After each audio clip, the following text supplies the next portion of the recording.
to this week's Fireside Chat with Jesse. I am joined today by Kyin Lok, CEO of Dext Capital, and Ralph Tomei, SVP of Technology Vendor at Dext Capital. Thanks for joining me, guys. Thanks for having us. Thanks, Jesse. And Ralph, I still think I messed up part of that thing, even though we rehearsed it like twice. So just forgive me, man. All good. Well, Ken, it's great to have you back on here. It's been probably 2.5 years. So I know a lot's changed in Dext in the last since July of 2021. And Ralph, it's good to have you on here for the first time. So just going to kind of dive right in and have you both kind of introduce yourselves. And Ken, we've kind of went through your career, but I'm going to have you kind of update us on Dext. So maybe I'll just have Ralph kind of talk about his career first and equipment finance, if you don't mind, guys. Sure. Thanks, Jesse. I got my start in equipment finance with Textron Financial Corporation back in '97, I think it was. And that job was calling on direct end users of manufacturing and construction equipment. I think I started and there was an ACT database, remember ACT software, preloaded with a list of companies in the region to call on and find out if they needed any financing needs. So that's where I learned the business and the industry and how to structure deals. Did that for a couple of years and then went over to GE Capital, part of the vendor financial services team. Specifically at the time, I was hired into the Sun Microsystems Finance Program business unit that GE had, working directly with the Sun sales team and the resellers in the territory. Really interesting job for me being a GE employee, but living day to day with Sun employees in the Sun office. So it was really felt more immersed in the Sun culture at the time than GE. Which was interesting. So did that and then moved over to HPFS out of Colorado Springs for a couple of years and then joined Key in 2006. I joined Key as a program manager focused on growing the strategic vendor programs in the healthcare space initially. And then since 2009, I've been in sales leadership roles for Key, mostly in the technology and healthcare space. And then I'm happy to say that as of the beginning of this year, I'm proud to be part of the Dext Capital team. Awesome. Thank you for that introduction, Ralph. Mr. Lok? So 2.5 years, that's actually, quite a long time in our world, especially like with the crazy velocity of change that's happening in our industry, right? So a lot has transpired for Dext Capital. We hit $1 billion of originations since inception last year, so we're excited about that. We went from 30-ish employees to 75 employees, and we'll probably hit about 90-ish employees this year. We've established a lot more vendor programs with a lot of different manufacturers. I think, in my humble opinion, we've established ourselves as the leader in health and wellness financing. I think we've done a nice job carving out a niche for ourselves and leveraging some of the expertise that we brought to the table. A lot of thanks to our employees, our Dexters, our partners, our customers. Really couldn't have done it without them. And I think there's a lot more stuff for us to do. We feel like we've got a strong value proposition of being flexible, being nimble, using our expertise, our knowledge, our relationships, and looking to find ways to add value out there. If you recall, back in 2021, it just was not that long from coming out of sort of the remnants of COVID, right? And it feels like that's so far in the rearview mirror at the moment. But we were riding a little bit of momentum coming out of COVID from being a lender that was resilient and remained reliable throughout the COVID period, especially in the health and wellness space, right? That was probably, as you might imagine, probably the worst that you could get for a little bit period of time when all the clinics and hospitals shut down and people were trying to figure out how to treat COVID. And I think we felt like we managed that crisis very well, and we took that momentum and continued to build upon that over the last few years. I think what we're seeing now is that with the recent bank pullback, probably provides another opportunity for an independent lender like ourselves to show that, yeah, it's nice to have someone who's got good access to capital, that's nimble, that understands the markets, and that can be a reliable source for our partners. So we're actually pretty excited about the coming year, 2, 3, whoever knows how long things might last that way. On a personal note, my eldest son is now in college, doing his thing in college. Still trying to figure out what his thing is, but I think he's enjoying himself nonetheless. Uh, my my daughter is a junior in high school, and so my wife and I are getting set to figure out what we're gonna do as empty nesters. And so we're excited for getting back to travel. We have a love for travel. So most recently we visited Japan in December, got a tour of the restaurants and cafes, and ate a lot and had a lot of fun. So never probably in the last 20 years taken any time in December, but we just got such a fantastic team at the company here that they were able to fill in and really do a lot of stuff and really come out with a really strong finish to the year. And just for some of the partners and customers and such that know us, we do have a company barbecue and smoke off that occurs every year. And I just want to let folks know that despite some of the statements from some of my peers and colleagues here, I am the official winner of the smoke off contest. So I want to show you my championship smoke off belt here that we're able to win. So hopefully we'll have a chance for our customers and partners to join us, and we'll be able to do a little barbecue and smoke off ourselves here. That's fantastic. I mean, there's so much to unpack from that like 3 minutes that I'm just trying to take mental notes of everything. I mean, I don't see that thing engraved. So, I mean, Ralph, I guess he could have just picked it up on his drive in this morning. That could have been. No, it's got the Dext smoke off competition right there. But it is Oh, okay. passed along to whoever the next winners are. So it's a pretty well sought after belt, as you might imagine. That's fine. And when is this event this year? We're gonna do it along with company picnic probably in the July timeframe. So this year's competition meat's gonna be a smoked brisket. So we're going for the holy grail of smoked meats. Ralph is welcome to travel out to Oregon and participate in the competition. He's a pretty competitive guy, so I could just pitch. I mean, Ralph, you got to pre-smoke it in Colorado, then figure out what you're going to tell TSA as you're going through security with bones and whatever. Better hold on to that. we got 6 months to figure that out. But right. yeah. So Ken, going from 35 to 75, not all these people, obviously. Ralph just joined and he's in Colorado. Are you guys all over the country now? We are. We're still headquartered in Lake Oswego, Oregon, just outside of Portland. So the majority of our folks are here.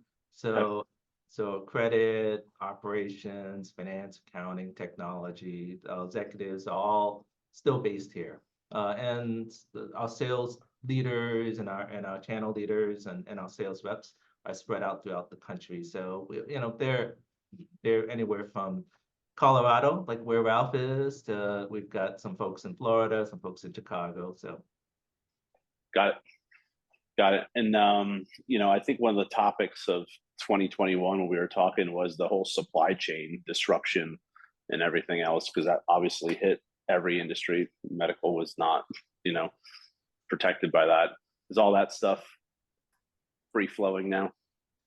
It seems to have faded quite a bit. So as you rightly remember, back then it was taking anywhere from 6 to 9 months, sometimes 12 months to get large pieces of medical equipment and getting the folks required to install them. Sometimes they've got to build out different wings in hospitals, and I think it was doubly challenging because hospitals were a little less accessible with all the things they were dealing with the COVID crisis.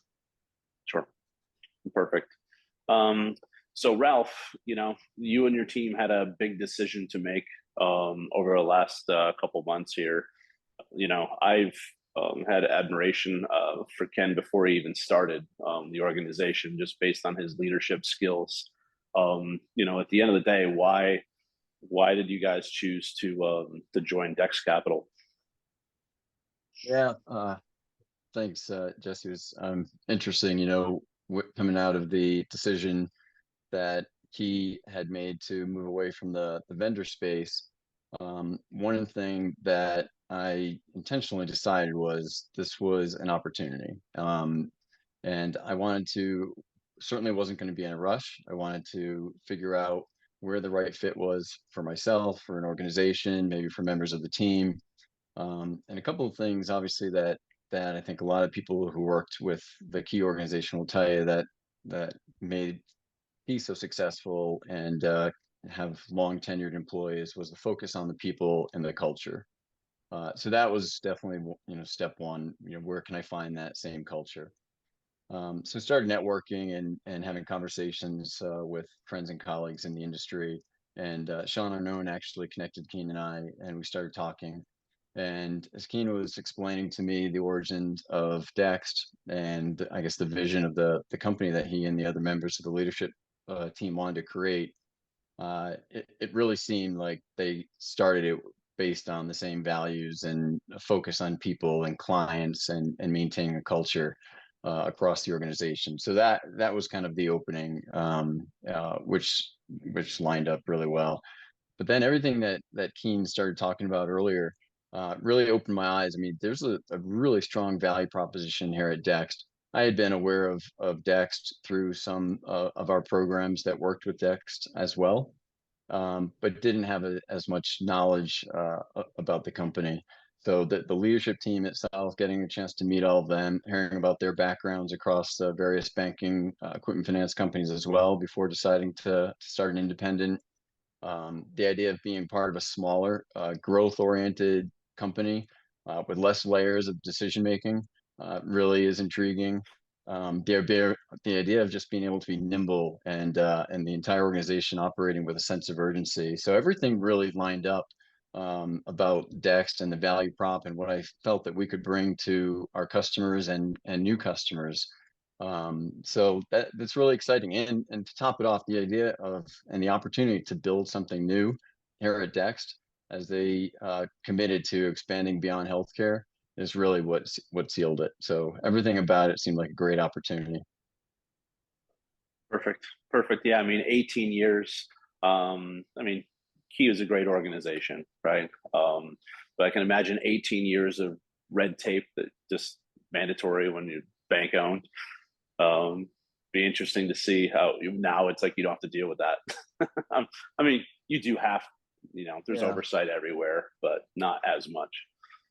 Yeah, it'll be fun to be. I want to, want to work with good people, have a good time, have a very sales-driven organization that is interested in growing and working with good people.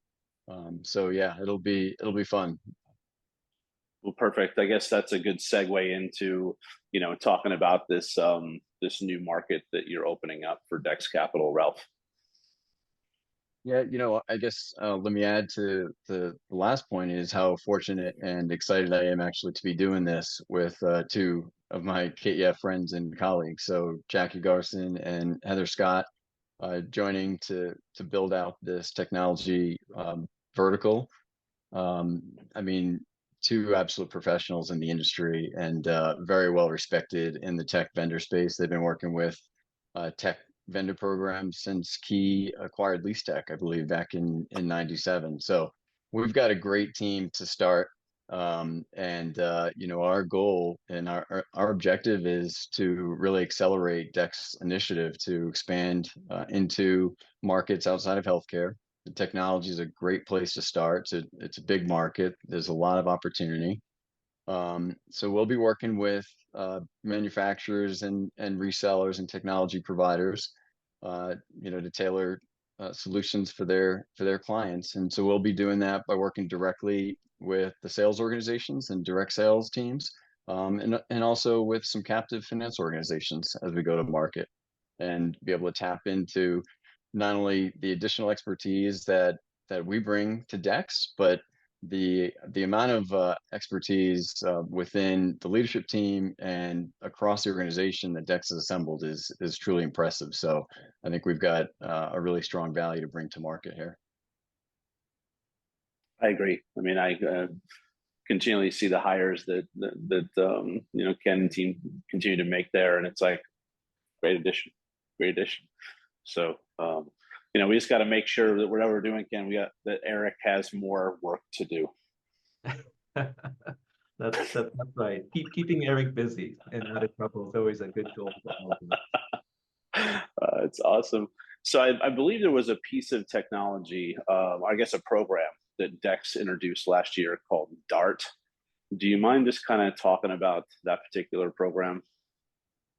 Yeah, absolutely. And before that, I just want to say that we're super excited for Ralph, Heather, and Jackie to join us. Although maybe Ralph, was looking to maybe take his time. When we met Ralph and the team, we just said, you know what, these guys would be great Dexters at the company, and that they would bring a lot of value, fit within how we do things. And I think what we're looking for is for these guys to build out a significant channel for us and recreate both leverage some of the relationships and the knowledge that they built and developed at Key, which to your point has been a fantastic organization, and then also to recreate some of the magic of Lease Tech back in the day when they were able to go after some of the smaller ticket programs as well. So there's a lot of stuff I think we feel like we have an opportunity to do.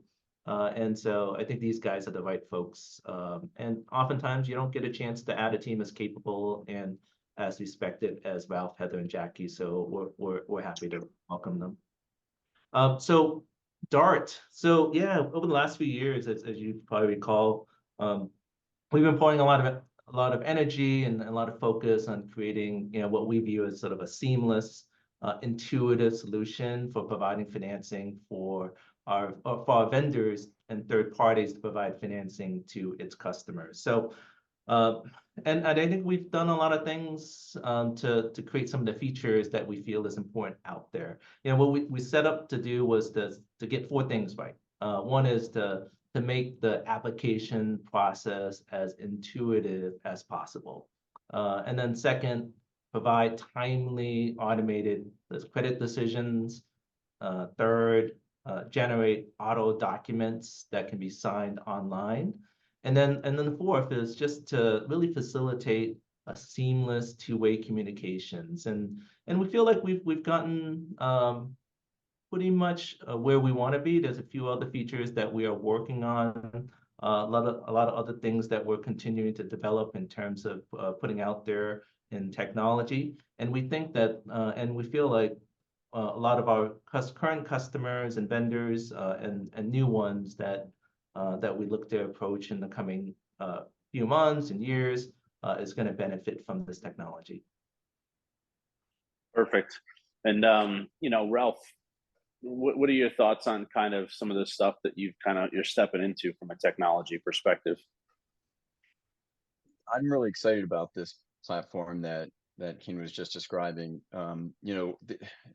Another aspect that we get to bring to our clients is the full spectrum of offerings, as opposed to just focusing on mid-ticket or small ticket. So with this platform, we'll be able to go to market and take care of any customer requests all the way from small ticket up through the larger deals, and being able to get some scale with that automation and putting some of that power into the vendor's hands to submit the applications, generate the documents. It's all about convenience and making it as easy as possible to do business with.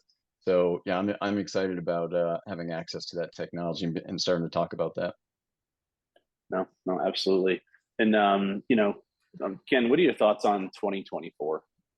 Just based on everything going on. I mean, seems like there's a new crisis every day. I turn off the news. That's funny. I think it's going to be an exciting year for independents like us. So, if you've got ready access to efficient, flexible capital, if your portfolio is stable, if you've got a dynamic team prepared to grow and take on some of the challenges that come with it, I think there's going to be a lot of opportunities to fill a lot of the multiple market gaps that are going to get created, the inefficiencies that are going to get created by some of the recent market retrenchment. So I think we're excited for it. I think we're preparing for it. We're working to bring on teams such as Ralph, Heather, and Jackie. We're really excited about what they have ahead of them, and we're really ready to support them as they go out and hopefully become very successful. And we're always looking for more opportunities as well. So it's going to be a busy 2024. We tend to put a lot of irons in the fire, and I think we'll continue to do that. It's sort of been a blueprint for our success over the last few years.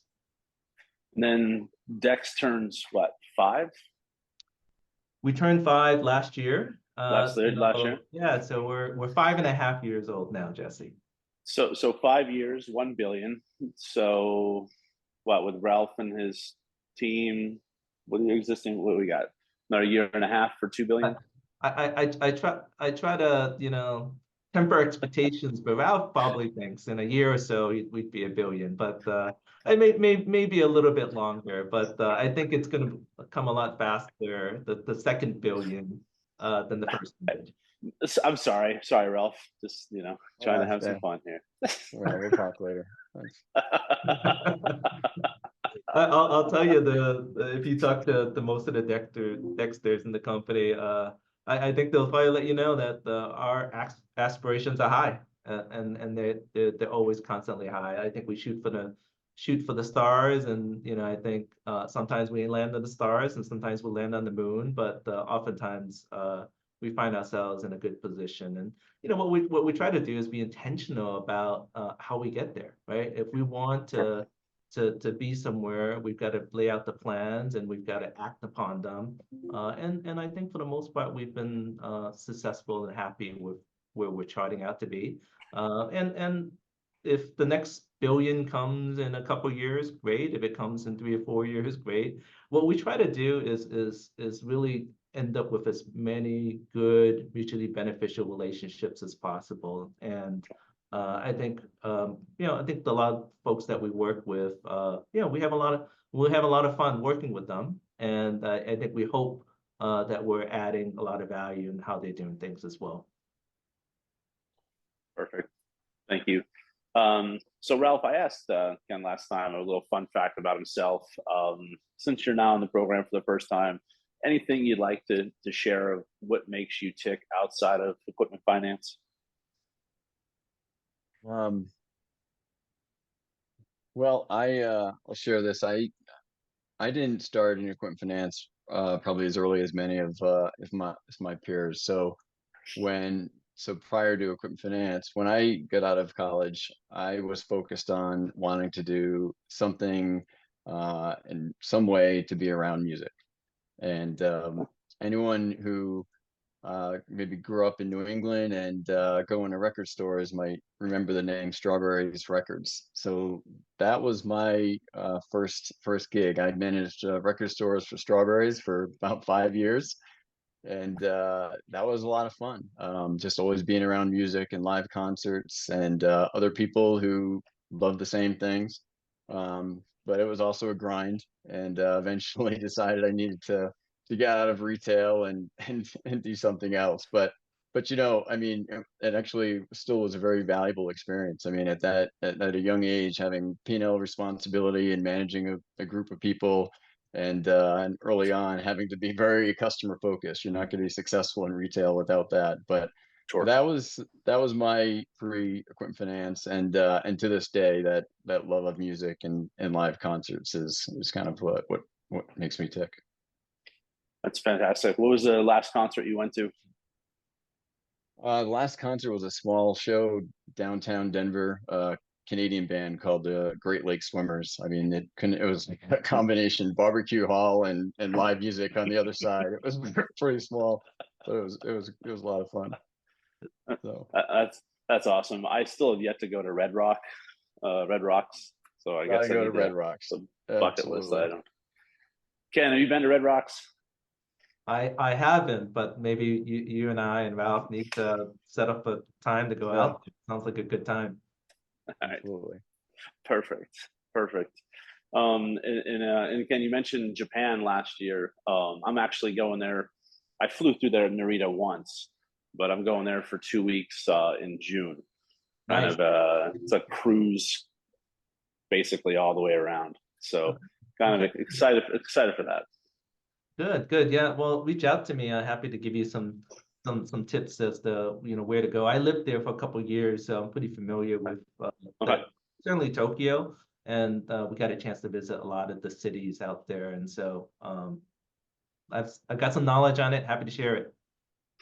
Absolutely, we'll definitely reach out. So Japan last year. What do you have anything on deck for 2024 from a travel perspective? So, in all likelihood, it'll be somewhere in Europe. So we're thinking about the Netherlands and Germany. So, and I'd say in all likelihood, but it's probably a surety because I've been told that by my wife that we're probably going to Europe. So we just got to figure out where. So we're excited for that. It's like our kids, still in high school and college.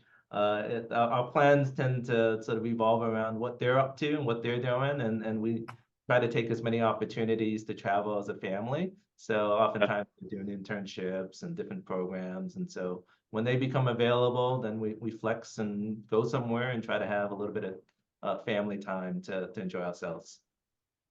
And Ralph, are you gonna get any free time this year, or I know you have high expectations? Great question. So no, we'll always go back east a couple times during the year. Are you from the East Coast?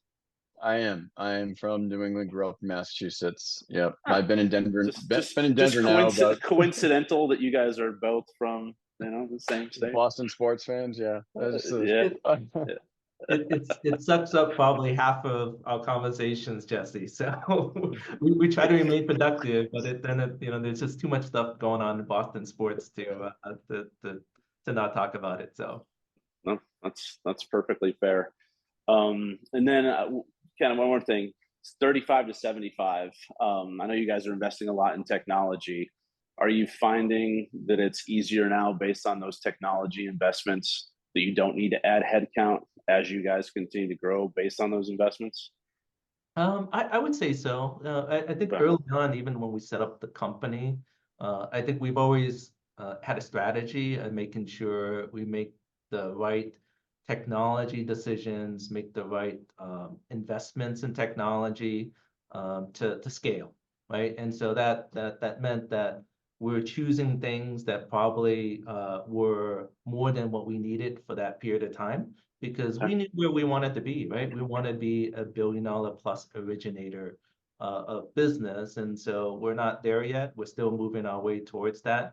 But we feel pretty confident that the technologies we've chosen, the processes we've put in place, the various the policies that we've put in together, and then the leaders and the folks that we have on the team are in a position where whether we do 500 million or whether we do 1 billion or 2 billion, we feel like we've got the right things in place. And so, each year there's always a little bit of efficiency, and I think we'll continue to sort of see the benefit of what we hope to be right choices early on in our development. Excellent. Well, gentlemen, I really appreciate your time today. Ralph, congratulations again on joining a great organization. I can keep up the great work, man. Trying to figure out when our paths will cross at some point, most likely funding conference, unless I can sneak you down to maybe see your son in SoCal next month at the EF Cares event. So I'm certainly considering it. I'm trying to see whether he's got time in his schedule to see me. So if that's the case, maybe we'll have to make the trip out there. So it's always you want me you enjoying college and you make time to see me, kid. That's right. All right, guys. I really appreciate your time. Thanks again.